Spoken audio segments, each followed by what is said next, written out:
Welcome to Auntie Sermons, the podcast. I'm your host and auntie, Crystal J. I write, perform, and edit every episode of Auntie Sermons, the podcast.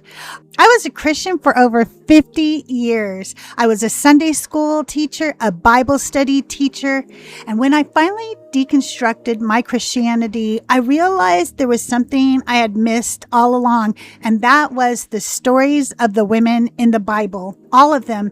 I really did not understand them from a woman's perspective because the Bible had always been taught to me through a patriarchal lens. Auntie Sermons is a podcast where we go through the Bible telling a sermon for every girl or girls, woman or women, named or unnamed. Auntie Sermons takes a look at the rabbinic teachings, the Christian apologetics, and any extra biblical teachings. So sit back, relax, get yourself something to drink, and let's start learning about the amazing women of the Bible. All of them.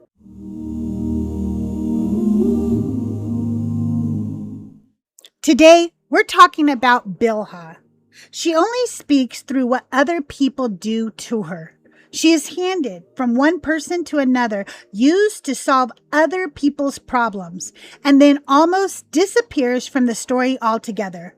But if you slow down and really pay attention, Bilhah may reveal more about the so-called Holy Family than almost anyone else in Genesis. This is Bilhah's, the Patriarch's, property.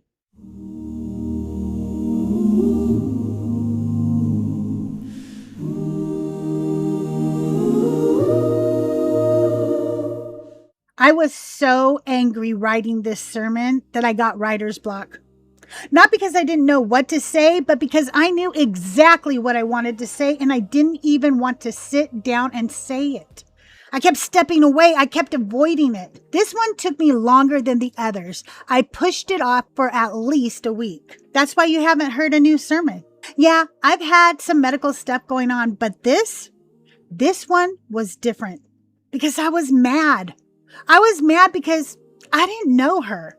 And I'm getting real tired of opening this book and realizing over and over again how many women are in here that I never learned about. Because the stories always center the men. The names we remember are the men. The voices we hear are the men. The stories we are taught revolve around the men. And the women, they're there. But their background, they're supporting characters. They are functions.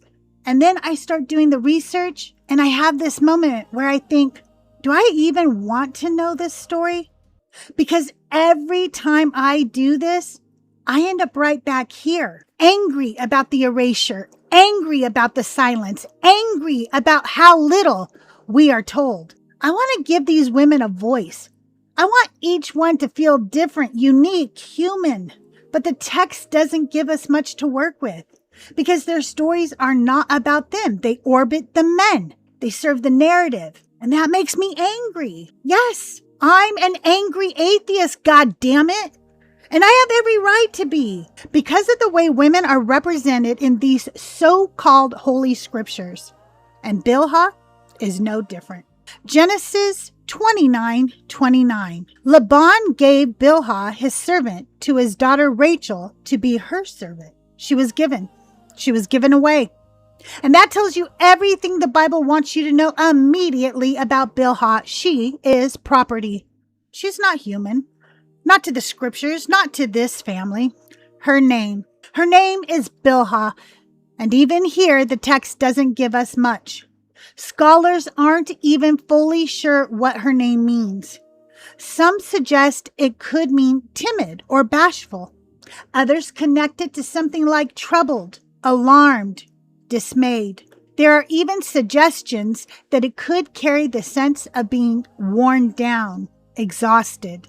But the truth is, no one knows for sure. There's no clear explanation, no moment where her name is given meaning, no story attached to it. It's just there. And that matters. Because when you look at the women the text cares about, their names get attention, their stories get meaning, their lives get expanded. But Bilhah, her name is uncertain, and so is everything else about her life. her verses and synopsis. Here are all the places in the Bible where Bilhah is mentioned. Genesis 29:29. Laban gave Bilhah his servant to his daughter Rachel to be her servant. Genesis 30:3-8. She said, "Behold, my maid Bilhah, go into her, that she may bear on my knees, and I also may obtain children by her." She gave him Bilhah, her servant, as wife, and Jacob went into her. Bilhah conceived and bore Jacob a son. Rachel said, "God has judged me, and has also heard my voice, and has given me a son." Therefore called she his name Dan. Bilhah, Rachel's servant, conceived again and bore Jacob a second son. Rachel said, "With mighty wrestling have I wrestled with my sister and have prevailed." She named him Naphtali. Genesis 35:22. It happened while Israel lived in that land that Reuben went and lay with Bilhah, his father's concubine, and Israel heard of it. Genesis 37:2. Joseph, being 17 years old, was feeding the flock with his brothers. The boy was with the sons of Bilhah and with the sons of Zilpah, his father's wives. Genesis 46:25. These are the sons of Bilhah, whom Laban gave to Rachel his daughter, and these she bore to Jacob. All the souls were 7. 1 Chronicles 7:13. The sons of Naphtali, Jaziel, Guni, Jezer, and Shalom, the sons of Bilhah. Now, let's talk about what actually happens to her, because it's not pretty. In fact, for me, it was infuriating. She enters the story in Genesis 29:29. She is given by Laban to Rachel. No introduction, no consent, just a piece of property. She is given. And then almost immediately, she is given again. In Genesis 30, Rachel turns to Bilhah because she cannot have children. Go into her. That's what she says. Use her. That's what she's there for. Nobody asks her. It's a command. And Bilhah's body becomes the solution. She may bear on my knees. In ancient language, bear on my knees doesn't mean Bilhah is giving birth on Rachel's lap. It means she gives birth, and then the baby is placed on Rachel's knees, on Rachel's lap, symbolizing that that child now belongs to Rachel. I may obtain children by her. I will be built from her. Rachel's future, her status, her identity, built through Bilhah. Bilhah conceives. Bilhah carries the pregnancy. Bilhah gives birth. And Rachel names the children. Rachel tells the story. Rachel decides what it all means. And Bilhah is silent and obedient. Now let's remember her name for a moment. To our best understanding, they will tell you it means something like timid or shy. So imagine that. Imagine that you are timid. Imagine that you are shy. Imagine that you are already the kind of person who does not take up much room, who does not push back, who does not know how to fight a system this big. And now imagine this family gets their hands on you. You are handed from one person to another. You are used to solve someone else's problem. You are forced into sex. You are forced into childbirth. Your children are taken from you. And then you are expected to just keep going. Of course, she would be troubled. Of course, she would be alarmed. Of course, she would be dismayed. Of course, she would be exhausted. Can you imagine the shit she saw from that family? The manipulation, the violence, the power games, the way they used people? This is not a safe family. This is not a loving family. And she is at the bottom of it. And then the story moves on. Genesis 35. Reuben, Jacob's son, goes and lies with her. And the text gives us nothing, no explanation, no interruption, no concern, just one line. And then it keeps going. By Genesis 37, she is no longer even centered in her own story. She is referenced through her sons. By Genesis 46, she is counted in a list, still described as someone who was given, still defined through someone else.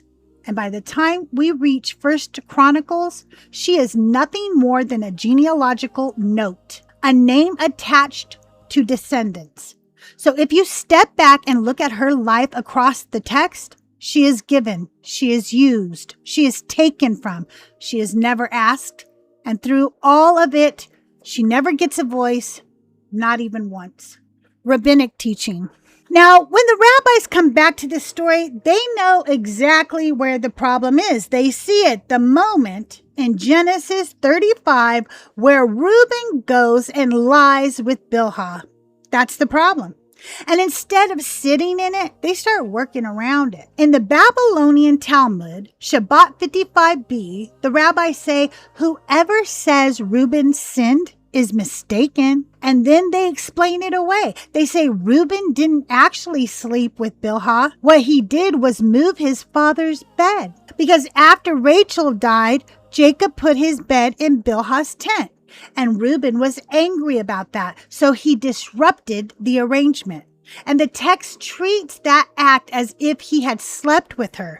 So instead of asking, what happened to Bilhah? Did she have a choice? What did this mean for her? The conversation becomes, how do we protect Reuben? How do we preserve his status? How do we make this not as bad as it looks? And you can feel it. The discomfort is there, but it gets redirected. And then you have another strand of rabbinic teaching. Genesis Rabbah 82:8, and later picked up by Rashi, that says Bilhah wasn't just a servant, that she and Zilpah were actually daughters of Laban through a concubine. So now she's elevated. She's not just a slave, she's family. But even that move doesn't actually help her because she is still given. She is still used. She is still the one whose body is handed around. All it does is make the situation feel more acceptable, more respectable. So when the rabbis expand this story, they do expand it. They add detail, they add explanation, they wrestle with the discomfort, but pay attention to where the expansion goes. It goes to Reuben. It goes to Jacob. It goes to the structure of the family. And Bilhah, she is still the place where the problem happens, not the person the story is about. Even in the expansion, she remains in the background. Christian teaching. Now, when we move into Christian teaching, the focus shifts again, but not in the way you might hope, because instead of wrestling with what happened to Bilhah, the story usually gets absorbed into a bigger message. You'll hear this a lot. God uses broken people. That's the frame. The scholars will say it more cleanly, more polished. For example, in the New International Commentary on the Old Testament, Victor Hamilton talks about Genesis as a story where God works through deeply flawed families to accomplish a larger purpose.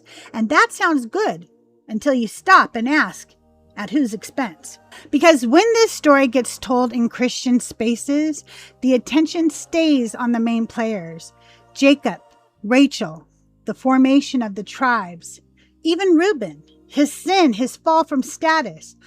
Genesis 49:3-4 gets pulled in. Unstable as water, you shall not excel because you went up to your father's bed. So now the story becomes about Reuben losing his birthright, about consequences, about moral failure, about God still moving forward anyway. And Bilhah, she disappears again. Not because she wasn't there, not because nothing happened to her, but because she is not the point of the lesson. Even when Christian scholars talk about the surrogacy system, and they do, they frame it as part of the cultural context. For example, Gordon Wenham, in the World Biblical Commentary on Genesis, explains that this was a known practice in the ancient world, a way for a woman to have children through her servant. And again, that explains the system, but it doesn't stop to ask what the system felt like for the woman inside it. So the story becomes God is faithful. people are flawed, the promise continues. And Bilhah, she is the means by which part of that promise is carried forward. Her body produces 2 tribes of Israel, Dan and Naphtali. And that's what she becomes in the story, a function in the fulfillment of a promise. So when Christians say God uses broken people, what that usually means is this. God uses Jacob. God uses Rachel. God uses Reuben. But if you look closely at that story, God is also using Bilhah, and no one is asking what that cost her. Ethiopian Bible and extra biblical text. So sometimes people will say, well, maybe the Bible we have just doesn't tell the full story. Maybe there are other traditions, other texts, other versions that fill in the gaps. And that's a fair question, because we know there are other texts. The Book of Jubilees, part of the Ethiopian biblical tradition, retells the story of Genesis in more detail. It expands timelines, adds names, and gives more structure to the patriarch stories. But when it comes to Bilhah, it doesn't expand her. It repeats the same framework. She is Rachel's servant. She is given to Jacob. She bears children. And that's it. The Book of Enoch, which is also preserved in the Ethiopian canon, does not tell Bilhah's story at all. It goes in a completely different direction. So there is no hidden version of Bilhah there, no deeper telling, no recovered voice. And when you look across the extra biblical traditions, the pseudepigrapha, the expansions, the retellings, you see the pattern. These texts will expand the lives of patriarchs, the details of genealogies, the structures of the story, but they rarely stop for women like Bilhah. So if you were hoping maybe somewhere out there there's a version of this story where she is centered, where she speaks, where someone asks what this was like for her, it's not there. Not in the Ethiopian tradition, not in the expanded texts. Her silence stays. And that matters, because it means this isn't a case of something being lost. It's not that her story was told and then forgotten. It's that her story was never given to us to begin with. Core argument, power and use of women. I'm reading Bilhah's story and I'm not okay. I'm not okay with the fact I didn't know her. Not really. Not in any meaningful way. And I'm a woman. So how the hell did I grow up being told this book was sacred? Being told these were the people I was supposed to learn from? Being told this was the model for my life? And nobody ever stopped and said, hey, what about her? Because the more I read, the more pissed off I get. Not just because she's erased, but because of what was done to her. This family, this holy, chosen, blessed family, takes a woman and treats her like she is nothing. She is a slave. Let's not dress that up. She is handed from one person to another like property. And then she is handed over again, not just to serve, but to be a surrogate. Not by choice. Not because she raised her hand and said, I'd love to help. Because she didn't get a say. Her body is used to produce children that will not belong to her. She carries them. She births them. And another woman names them and claims them and builds her life on them. And that's already bad enough, but it doesn't stop there, because then after her body has already been used, after she has already been treated like something to be passed around, another man in that same family comes in and takes from her again. And we can sit here and play word games all day long. But if she does not have the power to say no, then she does not have the power to consent. So call it whatever makes you comfortable. I know what I'm looking at. Reuben raped her. And what makes this hit so much harder for me is that this is the family I was supposed to admire. This is what I was taught were Christian family values. This is what I was told was holy. This is the model. A slave handed from one person to another, a woman forced into surrogacy, a body used and taken from over and over again. And somehow this is what we hold up as the foundation of something good. And I'm sitting here realizing this is not just about Bilhah. This is about what happens when powerful families get to decide what women are for. Because that doesn't stay in the past. It doesn't. We are still living in a world where powerful men and powerful systems fight to control women's bodies, women's choices, women's lives. And we don't even have to reach far to see it. Look at how young women have been pulled into powerful families, used to stabilize reputations, used to produce heirs, used to play a role they did not fully choose. And I can't help but think of a modern example, Princess Diana. For those who don't know, Princess Diana married Prince Charles in 1981. It was one of the most watched events in modern history, with an estimated 750 million people tuning in around the world. She was young, 19 years old. He was in his 30s. And even at that time, people could see it. This wasn't some great love story. This was arrangement, expectation, positioning. She was brought into one of the most powerful families in the world, not just to be loved, but to perform, to produce heirs, to carry an image, to uphold a system that existed long before her. And she did everything right. She was beautiful. She was kind. She was compassionate in a way that made powerful people uncomfortable.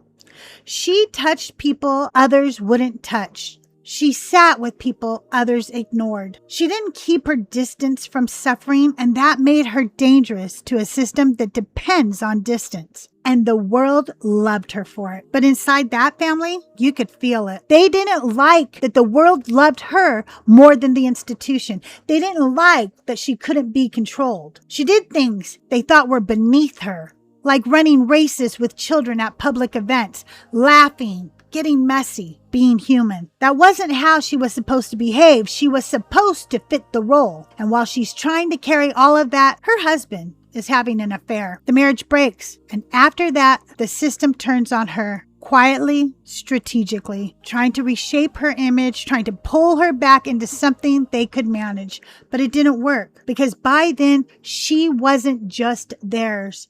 She was the people's princess. Not just in England, the whole world loved her. And then she's being chased by paparazzi through a tunnel in Paris, and she dies in a car crash, 36 years old. And you could see it in the pictures. If you look at early photos of Diana, she's bright, young, hopeful, open. And then you look at her later and something has changed. The light is different, because they took that young woman and they put her inside a machine that used her until there was nothing left to give. And these are the families we are taught to admire.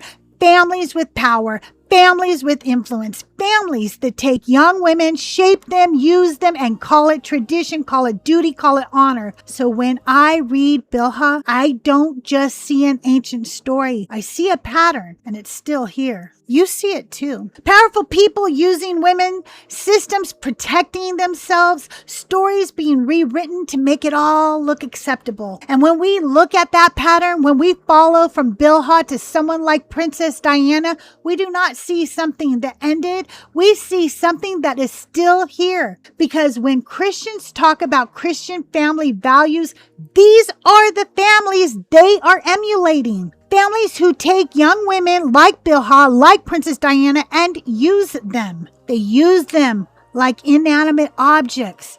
They use them like they are not human. They use their bodies, their beauty, their labor, their fertility, their silence, their pain. And then they call it holy. They call it order. They call it tradition. They call it Christian family values. These are the same Christian family values that have a 34-time convicted felon and sex offender sitting in the highest office of the land. These are the same Christian family values that have made sure nobody powerful has really paid for the crimes tied to the Epstein files. These are the same Christian family values that tell parents to hate their own children if they are not cisgender and straight. So no, do not tell me this is about holiness. Do not tell me this is about righteousness, because when I read Bilhah, what I see is not a sacred family. I see a woman handed around like property. I see a slave forced into surrogacy. I see a woman raped. I see a story rewritten to protect the men. And I see that same pattern still alive right now. The closing. And after all of that, after all the names, all the systems, all the power, all the excuses, I want to come back to her, Bilhah, because she never gets to come back to herself in the story. She is given, she is used, she is taken from, and then she disappears into someone else's legacy. Her body builds tribes. Her children carry names. Her life becomes part of a promise. And she is not the one remembered. She doesn't get a speech. She doesn't get a prayer. She doesn't get a moment where the story stops and asks what this cost her. She has just moved through it, like she was never meant to be the point. But I see her and I hear her message, and now I can't go back to reading this story ever again like she was just background. I can't go back to pretending this is just a holy family without asking what their holiness was built on. Because if this story won't stop for her, I will. If this text won't give her a voice, I will. If this system tried to erase her, I will say her name. Bilhah, a woman who is there to shine a light on what we have been calling Christian family values. A woman who is there to show us what we have been emulating. A woman who is there to remind us this is not love. This is not compassion. This is not empathy. This is abuse.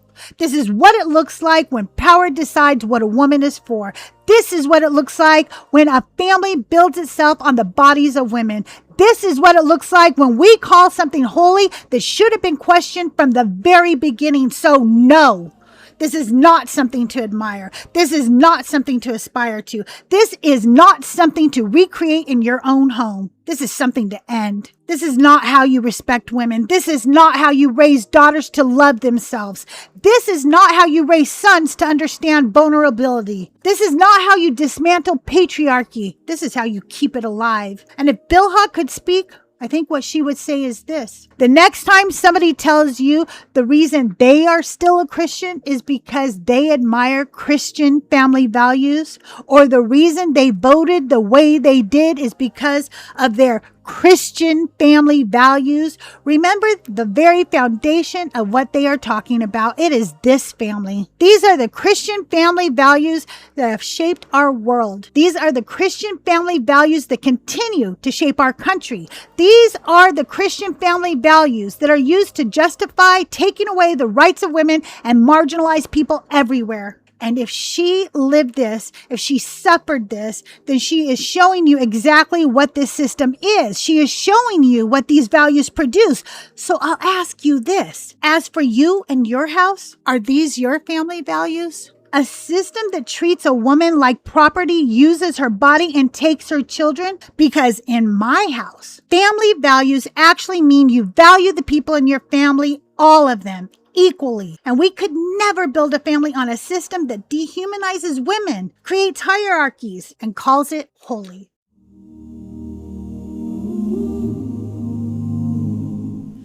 And that's today's Auntie Sermon. Thank you so much for listening. If you enjoyed today's episode, please take a moment to like, comment, rate, or review the podcast. It really helps more people find the show.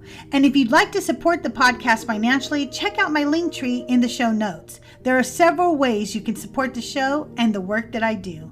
You can also find me on TikTok and YouTube. I am Crystal J, Crystaljae. And remember, I'm Nice Lady.